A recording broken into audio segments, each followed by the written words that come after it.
Boss, मुझे भड़काओ मत, और भड़क गया तो मैं पागल हो जाऊंगा। रनिंग कमेंट्री बंद कर कभी नहीं। बस पूछ उठाएगी तो गाना नहीं गाएगी, गोबर ही करेगी। रखवाला टाइटल से पहली फिल्म रिलीज हुई थी 1971 में और दूसरी इसके 18 सालों बाद 1989 में आई थी। लेकिन इन दोनों फिल्मों में कई कॉमन बातें थी, जैसे कि दोनों फिल्में साउथ फिल्मों का रीमेक थी।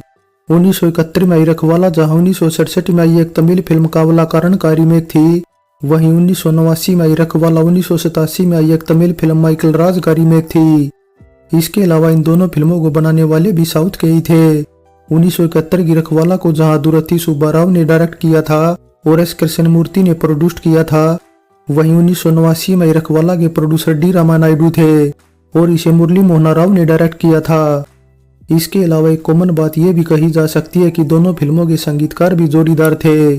1971 में रखवाला में जहां कल्याण जी आनंद जी के कंपोज किए गाने थे, वहीं 1989 में रखवाला में आनंद मिलिंद के कंपोज किए गाने थे। तक दिन दिन ये न तेरी है, बम बम बम बम बम मेरी है। बता दें, एक्शन क्राइम ड्रामा थ्रिल से भरी इस फिल्म में अनिल कपूर, फरहान आज, सुरेश ओबराय, शबाना आजमी, तनुजा, प्रेम चोपड़ा, शक्ति कपूर, असरानी, अन्नू कपूर और शरद सक्सेना के अलावा कई और कलाकार नजर आए थे। ऐसे में 5 मई 1989 को रिलीज रखवाला फिल्म बॉक्स ऑफिस पर कुछ खास कमाल नहीं दिखा पाई थी। इसके अलावा इसे IMDb की तरफ से रेटिंग भी कम ही मिली है, जो कि 4.7 आउट ऑफ 10 है।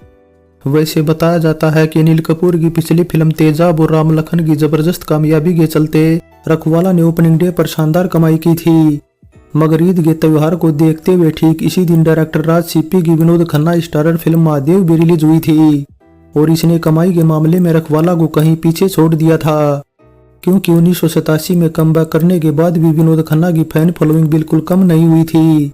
उन्हें लेकर ऑडियंस के बीच पहले जैसा ही क्रेज था।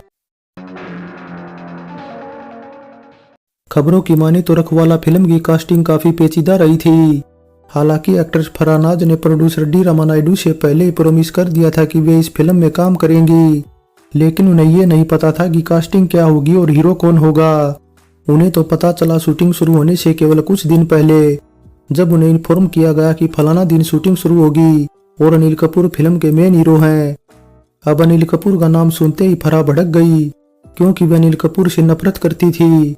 दरअसल ये बात 1985-86 के जब अनिल कपूर और उनके भाई बोनी कपूर उन्हें सभी बड़े निर्माताओं के सामने प्रमोट करना चाहते थे, लेकिन बदले में फराह को उनके सारे आदेश मानने थे और उनके करियर के सभी डिसीजन भी दोनों भाइयों को लेने देने होंगे।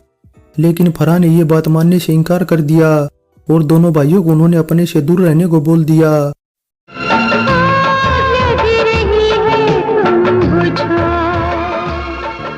इसके अलावा फरहान अनिल कपूर की इस बात से भी नाराज थी कि अनिल कपूर ने उनके बॉयफ्रेंड राजेश सेठी की अंगारे फिल्म में राजेश खन्ना वाला रोल निभाने की हामी भर के करने से मना कर दिया था। बस इस तरह फिर फरहान और अनिल कपूर के बीच मनमुटाव बढ़ता ही गया और अनिल कपूर ने अपनी कई फिल्मों से फरहान को निकलवा दिया और माधुरी दीक्षित को कास्ट करवा दिया।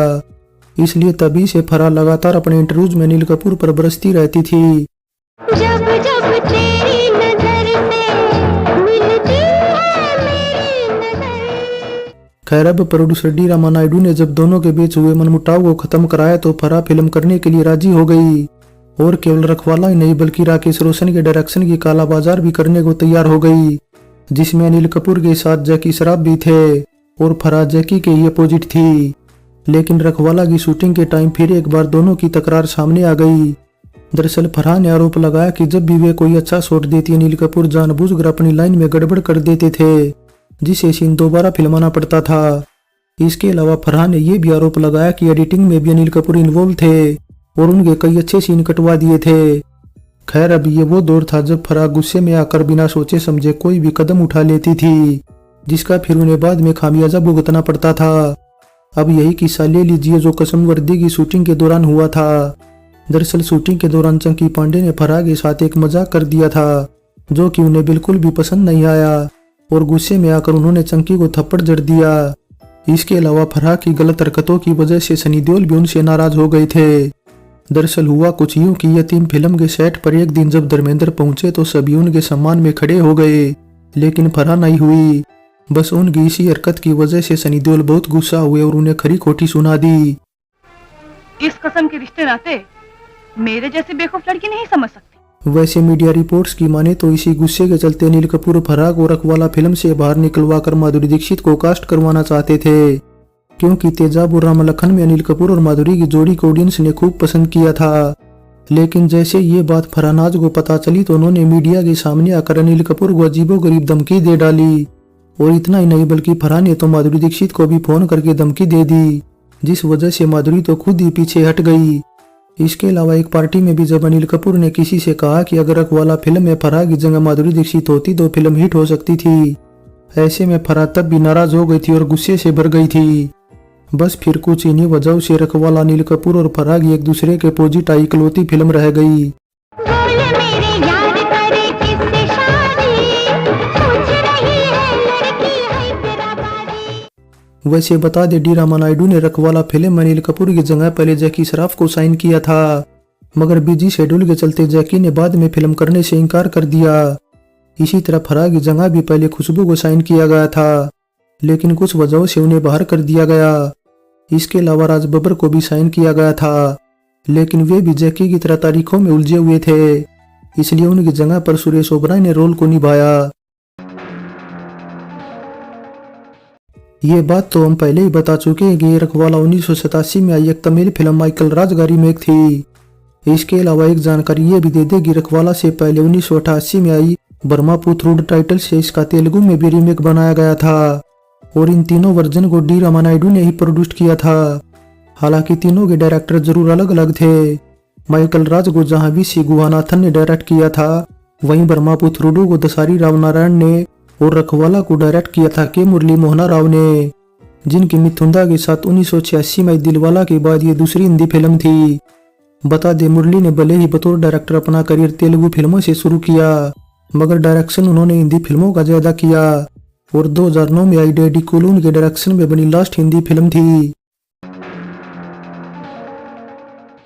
रखवाला फिल्म में जैकी की जगह जब अनिल कपूर को साइन किया गया तो उन्हीं की सिफारिश पर प्रोड्यूसर डी रामानायडू ने बेबी शालिनी की मां का किरदार निभाने के लिए शबाना आजमी को कास्ट किया था। बता दें ये किरदार काफी दिलचस्प और चैलेंजिंग था, इसलिए नायडू जब शबाना को साइन करने गए तो उन्होंने सबसे पहले यही पूछा कि किस तरह का किरदार है। तब नायडू ने कहा कि एक पागल औरत का है। अब शबाना को चैलेंजिंग किरदार निभाना काफी पसंद था, सो वे फिल्म करने को तैयार हो गई, और बताया जाता है कि उन्होंने बड़ी सूझबूझ व अपनी बुद्धि का इस्तेमाल करके इस रोल को निभाया था। रखवाला फिल्म में संगीत दिया आनंद मिलिंद ने, वहीं गाने लिखने का काम किया समीर ने, जिनके लिखे 6 गाने रखे गए थे ऑडियो एल्बम में। बता दे रखवाला फिल्म का गीत संगीत बस ठीक ठाक ही था, और मोहम्मद अजीज व साधना सरगम का गाया जब जब तेरी नजर से मिलती है मेरी नजर, मोहम्मद अजीज व अनुराधा पौडवाल का गाया आग लग रही है तुम बुझाओगे, व एसपी बाला सुब्रमण्यम का गाया टाइटल गाना मैं तेरा रखवाला सबसे ज्यादा सुने जाने वाले गाने हैं। रखवाला फिल्म भले ही बॉक्स ऑफिस पर कुछ खास कमाल नहीं कर पाई, लेकिन आज के दौर में लोग इसे देखना पसंद करते हैं और इसे एक हिट फिल्म मानते हैं, क्योंकि फिल्म में कई सारे सीन के अलावा ऐसे डायलॉग हैं या यूं कहे कि तकिए कलाम है जिन्हें सुनकर मजा आता है। जैसे कि प्रेम चोपड़ा बार बार बोलते हैं बैस पूछ उठाएगी तो गाना नहीं गाएगी गोबर ही करेगी। बस पूछ उठाएगी तो गाना नहीं गाएगी, गोबर ही करेगी। शक्ति कपूर का सुमड़ी में कुमड़ी, सुमड़ी में कुमड़ी, व सुरेश ओबराय का बोला रनिंग कमेंट्री बंद करो जैसे यूनिक तक ये कलाम फिल्म की रिलीज के बाद काफी पॉपुलर हुए थे। अरे रनिंग कमेंट्री बंद करना वरना एक लगाऊंगा। फाइनली रखवाला फिल्म की स्क्रिप्ट भले ही घिसी पीटी हो, डायरेक्शन भी उतना अच्छा न हो, लेकिन फिर भी ये एक टिपिकल मसाला एंटरटेनमेंट फिल्म थी, जिसमें अनिल कपूर के बेहतरीन टपोरी वाले किरदार की बदौलत वन्नू कपूर, असरानी, प्रेम चोपड़ा और शक्ति कपूर जैसी बेहतरीन स्पोर्टिंग कास्ट होने के चलते ये बी और सी सेंटर में अच्छी चली थी। इसके अलावा तेजाब और राम लखन की सक्सेस का भी इसके मेकर्स ने खूब फायदा उठाने की कोशिश की थी। तभी तो फिल्म में अनिल कपूर का न केवल टपोरी वाला किरदार था, बल्कि वे तेजाब व राम लखन के सुपर डुपर हिट गाने 1 2 3 व माय नेम इज लखन पर भी थिरकते नजर आए थे।